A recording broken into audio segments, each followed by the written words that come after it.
Hi అండి, ఇది వచ్చేసి నా డైలీ రొటీన్ అండి. ఇది ఉదయాన్నే లేచిన వెంటనే అండి. వెంటనే అంటే కాదు, కొంచెం పని కూడా చేసేసుకున్నాను. వాషింగ్ మిషన్లో బట్టలు వేసాను, గిన్నెలు కడిగేసాను,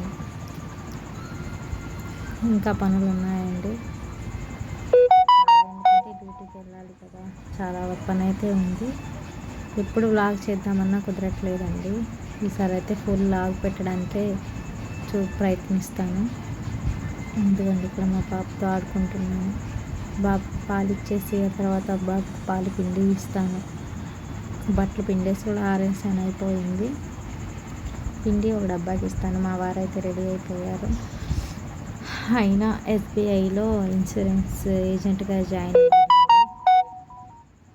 అందుకని ఆయన కూడా రెడీ అయ్యాడు. నాతోటి బయటకు వస్తాడు. బాబుని ఫ్రెండ్ దగ్గర వదిలిపెట్టేసి వస్తాము. ఆయనకి నాకు ఇద్దరికి పని అయింది. ఆయన ఇంట్లో ఉండరండి, నాతోటే వస్తారు. రెడీ అయి ఉన్నాడు ఆయన. ఇంకా నేను రెడీ అవ్వాలి డ్యూటీకి వెళ్తే. ఇద్దరం వెళ్ళిపోతాము. బాబుని ఫ్రెండ్కి ఇచ్చేసి పాపం వచ్చేదాకా ఉంటాడండి. పాల కోసం ఏడిస్తే హనీ నిప్పలు పెట్టిద్దండి. ఇదైతే వచ్చేసి ఈవినింగ్ రొటీన్ అండి.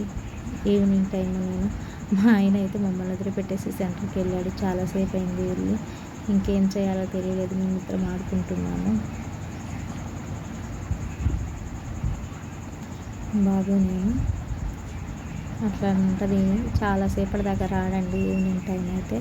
సరే, ఆయనకి కూడా పని ఉంటుంది కదా అని నేను కూడా ఏమీ పట్టించుకోను. ఆయన వచ్చేదాకా వెయిట్ చేస్తుంటాను. నేనైతే తినేసి వెయిట్ చేస్తానండి. ఎందుకంటే బాలింత త్వరగా తినాలి అంటారు కదా, సో అలాగనమాట. నేను తినేసి ఆయన కోసం ఎదురు చూస్తుంటాను. వస్తే అన్నం పెట్టేసి నేను పడుకొని నిద్రపోతాను. అలా ఉంటుంది మా పరిస్థితి అని చెప్తున్నానండి నేను వీడియోలో. నాతోటి మా అబ్బాయి కూడా మెలుకుతూనే ఉన్నారు. ఉయ్యాల్లో వేస్తే నిద్రపోతాడు, కానీ దోమలు కొడుతున్నాయండి. అందుకని నెట్ లోపల వేశాను నేను వాడిని. నెట్ లోపల అయితే దోమలు కొట్టవు కదా, కానీ మా అబ్బాయి ఏమో పడుకోలేదు. ఇదిగోండి, ఇక్కడైతే నా హెయిర్ చూపిస్తున్నాను. హెయిర్ గురించి టిప్ కూడా చెప్పానండి వేరే వ్లాగ్లో, అది ఒకసారి చూడండి ఫ్రెండ్స్. న్యాచురల్గా పెరగడానికి నేను ఒక చిన్న టిప్ చెప్పాను. ఒకసారి ఆ వీడియో చూడండి, మీకు నచ్చిద్దని అనుకుంటున్నాను. చూసి ఎలా ఉంది ఏంటి అనేది నాకైతే కమెంట్ చేయండి. ఫస్ట్ టైం కనుక మన వీడియో చూస్తున్నట్టయితే లైక్ చేసి, షేర్ చేసి, సబ్స్క్రైబ్ చేయండి ఫ్రెండ్స్. నా వీడియోలో ఏమైనా తప్పులుంటే అది కూడా కమెంట్ పెట్టండి. నేనైతే అర్థం చేసుకుంటాను, మార్చుకోవడానికి ప్రయత్నిస్తాను. ఇక్కడ వచ్చేసి మా అబ్బాయి పొట్టలోకి వెళ్ళిపోతాడంట, ఆ విషయం చెప్తున్నాడు నాకు. అదండి నా డైలీ వ్లాగ్. అయితే నేను ఫుల్గా పెడదామనుకుంటున్నాను, కుదరట్లేదు. ఈసారి మా మ్యారేజ్ ఎలా జరిగింది ఏంటి అనేది, నేను బేబీని కన్నప్పుడు నా దగ్గర ఎవరూ లేరండి, ఆ విషయం కూడా మీతో షేర్ చేసుకుంటాను. థ్యాంక్స్ ఫర్ వాచింగ్ అండి.